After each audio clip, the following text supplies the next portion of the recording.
Hello, everyone, and welcome to a brand new TJ's World According to Wrestling. And I'm your host, TJ Wiggins. I'm here to talk about Impact Wrestling, Smackdown, and AEW Rampage. Let's go ahead and get started. To be honest with you, this episode promises not to be really too long because, in all honesty, not too much has happened between these three shows. But, just get to some highlights here. We have Josh Alexander beating Rohit Raju. It was a nice match. Both guys, they're good wrestlers, they're good workers, and they have, the babyface going over with Josh Alexander. It's nice to build him back up, build him up some credibility, and once this whole deal with Moose, W. Morrisley, and Matt Cardona clears up where, Moose is obviously going to retain the belt. I'm pretty sure I'm be looking forward to the rematch of Alexander and Moose. Next, we had Joe Doring and Luca Gallows, with their running mates on the outside, managing. Taking on, Rich Swann and Willie Mack, with Rhino and Slater on the outside of their team. And, it's nice to see these tag team pairings. It's pretty nice.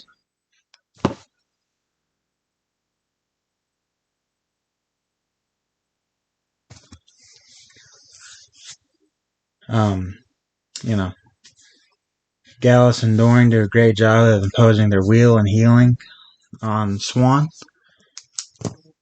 And then, funny enough, they get into this four-man schmoz where,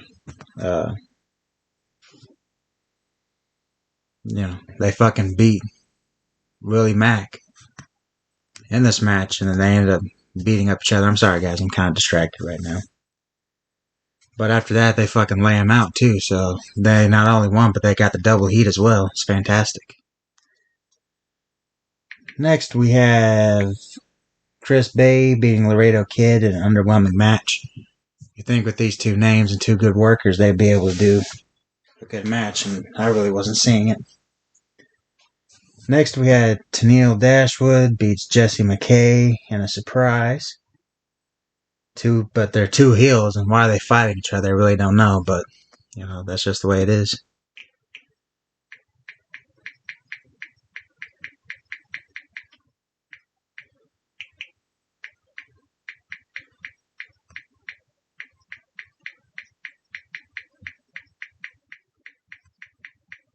Yeah, I'm sorry, guys. Give me 1 second. There we go, thank you. And finally, the main event was a contract signed between Morrisley, Cardona, and Moose. And Morrisley says that he's not going to play any games, he's not going to do any regular contract signing bullshit, and he walks off. But the last two did, and it ends up with fucking Moose and Cardona jaw-jacking with each other. Moose powerbombs Cardona through the table, and he actually fucking shoved Chelsea Green, Cardona's fiance, out of the way to do it, and that's fucking nice. Actually fucking hits Chelsea Green with the fucking chair. That was pretty awesome in my opinion. So next we go on to Smackdown, which is Sasha Banks against Toni Storm versus Shotzi and Charlotte Flair. The match starts off with Shotzi and Toni jockeying for position. One can wrestle, the other one clearly cannot. Banks actually sells for Shotzi, which is fucking ridiculous. But Toni Storm actually beats Charlotte Flair. It's nice to see Charlotte do a job to somebody that can actually wrestle and to somebody who can actually build around. And next, Holland predictably beats Cesaro after Cesaro's hitting in the kidney with the fucking Billy Club from Ridge Holland. Because Sheamus comes out there with Shillelagh, he's being turned into a fucking Irish gimmick.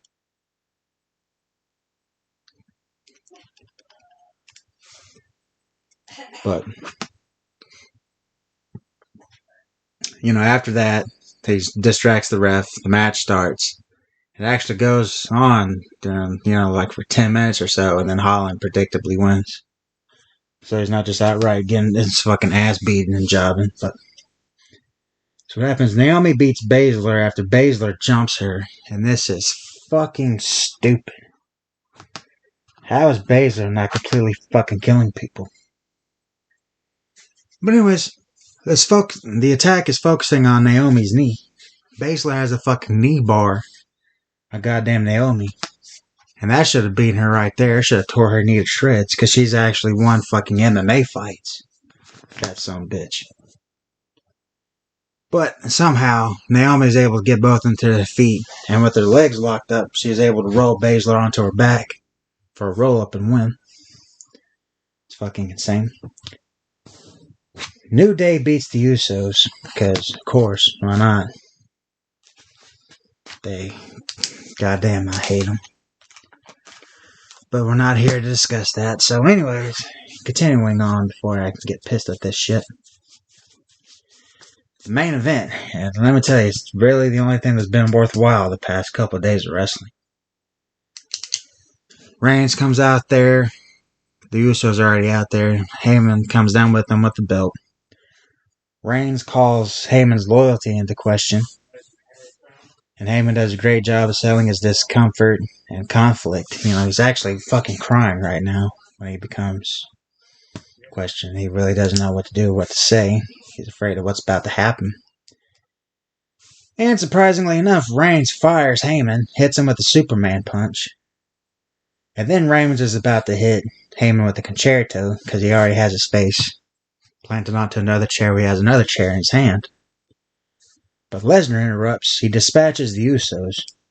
And then Lesnar, he eats like 4 or 5 chair shots from Reigns. And he goddamn looks at Reigns and he says, "Better let me up, motherfucker." So he can actually get up instead of having to sell chair shots. And then he actually F5s Reigns twice to get the message across that I'm coming for you and I'm coming for the belt. And the only thing left to question is this all a ploy by Heyman and Reigns to make him think that Heyman is going to jump? Or is Heyman actually really going to jump and be Lesnar's advocate again? We'll just have to wait and see.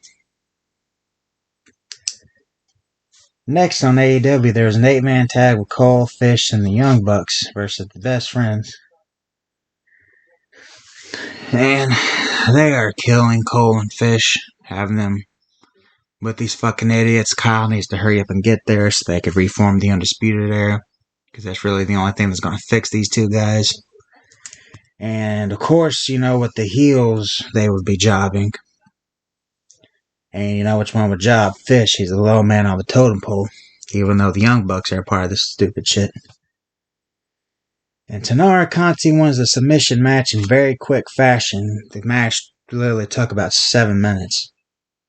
And then Allie hits Conti with brass knucks, and she actually sells him this time. Yeah, she doesn't get hit and fucking stands right back up. She actually fucking lays out. It's absolutely amazing. And the main event was a 10-man tag, because we already had an 8-man tag. Might as well put 10 men in the fucking match while we're at it. Was it Lucha Brothers, Kingston, and Santana Ortiz versus the Acclaimed 2.0 Danny Garcia. Which ends in a double DQ after interference, and Kingston team is left standing tall. Which I find funny, because I thought Kingston was heel. I thought he turned heel during his feud with Punk. But I guess just for the segment of the show. But you never can fucking tell with these people. But, hey. Well, go to my catchphrase now. We'll see what happens. Thank you, everybody, for listening. Don't forget to like, share, and subscribe. Leave a comment down below what you think of me, matches, or, any interesting anecdotes in general. Thank you all for listening, everybody. Bye-bye.